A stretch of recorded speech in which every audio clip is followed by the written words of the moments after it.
Golubic sparks massive backlash, and the tennis world is reeling.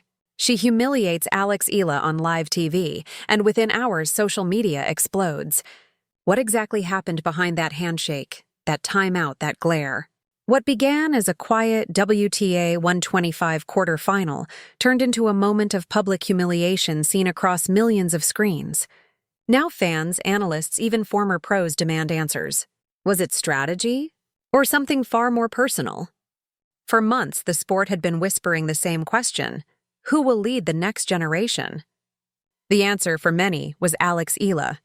At only 20, the Filipino prodigy had already broken barriers: 2 junior Grand Slam titles, a top 100 breakthrough, and a style built on controlled aggression and raw heart. She wasn't just playing for trophies. She was playing for a country that had never seen one of its own climb this high. Across the net stood Viktorija Golubic, the Swiss veteran known for precision and patience. At 32, she'd fought through injuries and form slumps to rebuild her ranking.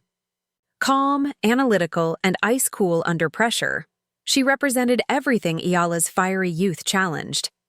The 2025 Suzhou WTA 125 wasn't a headline tournament, but it mattered. For Eala, it meant ranking points and momentum. For Golubic, a reminder that she still belonged. Cameras caught their warm-up. Eala bouncing with nervous energy, Golubic stoic, focused. The first set the tone.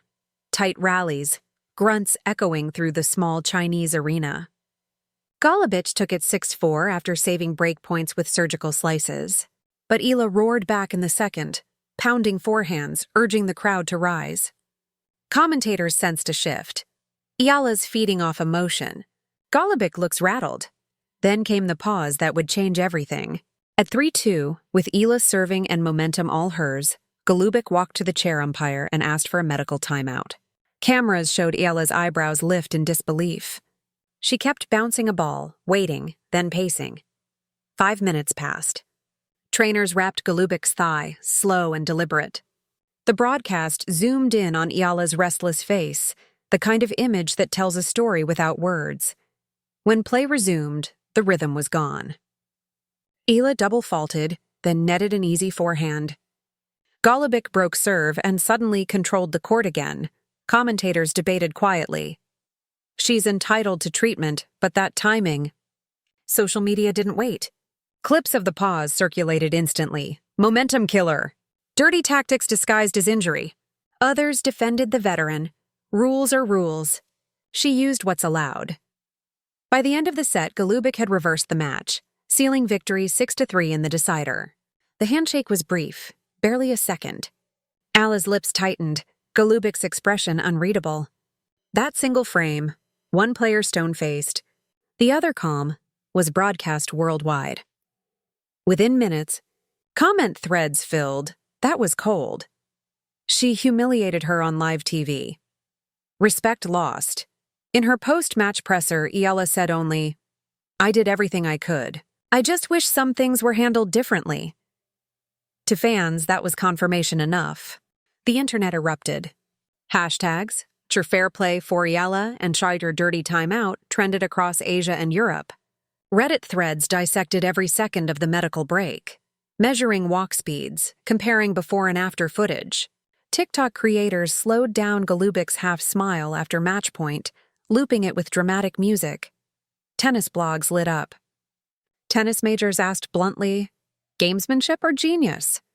A columnist wrote, "Legal, yes, but ethics live in the gray."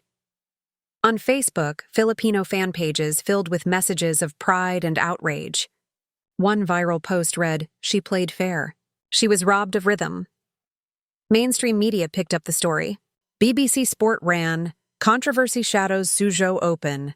CNN International called it a debate over integrity. Golubic's camp stayed silent. No clarification, no denial. That quietness became part of the narrative, the silence of guilt, at least in the eyes of social media. Meanwhile, Eala's follower count exploded. Support poured in from athletes, journalists, and celebrities. The Philippines' sports minister tweeted, "Proud of Alex Eala, grace under pressure." What had begun as a minor-tier tournament was now global drama. Every sports podcast had an opinion. Memes multiplied. A clock labeled timeout queen. A split screen of Eala waiting and Golubic stretching. A few voices tried to cool the fire. A Swiss journalist reminded fans that Golubic had taken similar timeouts before, always cleared by physios. But nuance rarely goes viral. Outrage does. By nightfall, every tennis forum buzzed with one question. Did Golubic play within the rules, or play the rules themselves? The following day, the WTA issued a cautious statement. Medical timeouts are permitted when necessary. We have received no formal complaint. To angry fans, it sounded like bureaucracy protecting its own.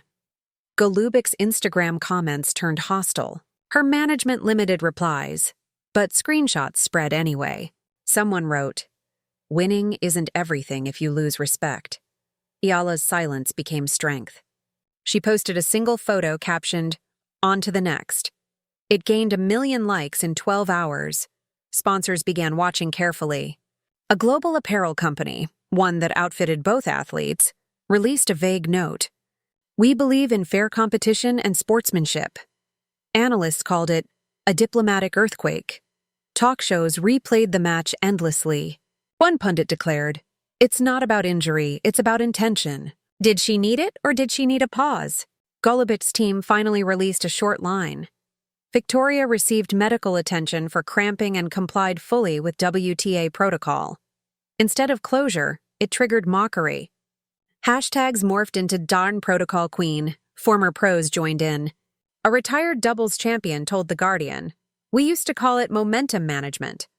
It's legal but risky, fans don't forget." Across Asia, Eala was hailed as a victim of outdated gamesmanship. In Europe, some defended Golubic as a master tactician. The debate split by continent, by philosophy, by generation. Yet through it all, Eala stayed quiet. To her supporters, that silence meant dignity. To critics, maybe strategy. Either way, it worked. By week's end, her loss had transformed into legend. Behind closed doors, whispers began about revising timeout protocols. The International Tennis Integrity Agency acknowledged public interest in the Suzhou match, but confirmed no investigation. Still, the issue wasn't going away. Journalists traced timelines, comparing injury claims to previous matches. Data analysts produced heat maps showing Golubic's movement unchanged before and after treatment. Evidence, they argued, that she wasn't injured at all. Others countered with science. Muscle cramps can vanish quickly.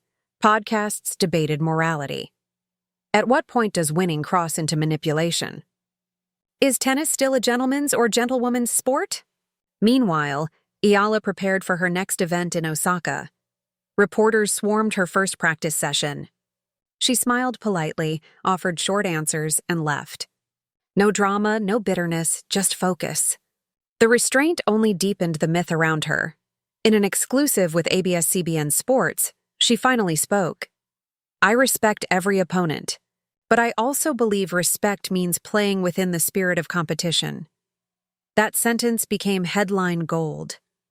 Golubic tried to move forward too, but every match thread online reopened old wounds. Commentators introduced her as the center of the Suzhou debate.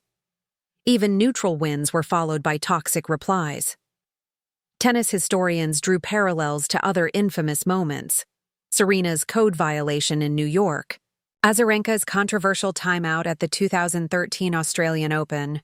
Each time, the line between health and tactics blurred. By now, it was bigger than two players. It was a referendum on fairness itself. Months later, the dust settled, but the echoes remained. Alex Eala kept rising, using the storm as fuel. She spoke in interviews about mental toughness and learning to let go.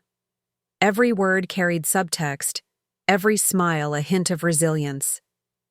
Viktorija Golubic, for her part, rebuilt quietly. She avoided controversy, focused on doubles, and reclaimed wins through discipline. Yet the tag of Suzhou 2025 still followed her, proof that in the digital age, perception lasts longer than reality. For tennis, the incident forced introspection. The WTA's 2026 guidelines introduced stricter monitoring of injury timeouts and momentum breaks, a small reform born from a storm. Fans still debate what really happened. Some swear they saw mockery and a smile. Others insist it was nothing but fatigue relief. But one truth endures. The sport felt something shift that day, because fairness isn't just in the rulebook. It's in the eye of every viewer who decides what they believe. So, was it strategy? Or disrespect? A masterclass in mental warfare?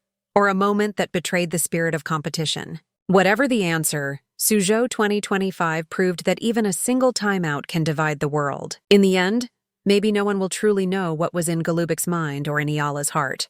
But one thing is certain. Both left that court changed, and so did everyone watching. If you believe fairness in sport still matters, join the discussion below. And if you want more deep dives into the rivalries, controversies, and emotions driving women's tennis today, subscribe, like, and stay tuned. Because the next chapter is already unfolding.